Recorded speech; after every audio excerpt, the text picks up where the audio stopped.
जय जोहार संगवारी हो। अभी है शाम के 6 बजे थे और मैं यहाँ छत में बहुत ज़्यादा गर्मी पड़ गई है, तो मैं यहाँ थोड़ा सा ठंडा हवा ले रहा हूँ।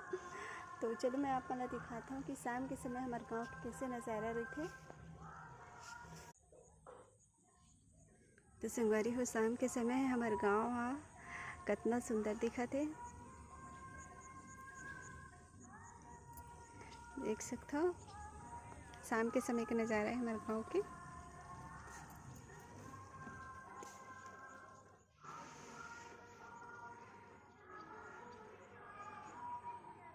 गांव ऊपर से कुछ इस प्रकार से दिखते,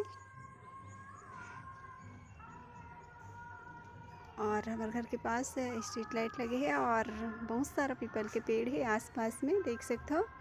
तो बहुत ज़्यादा अच्छा ठंडा हवा आते।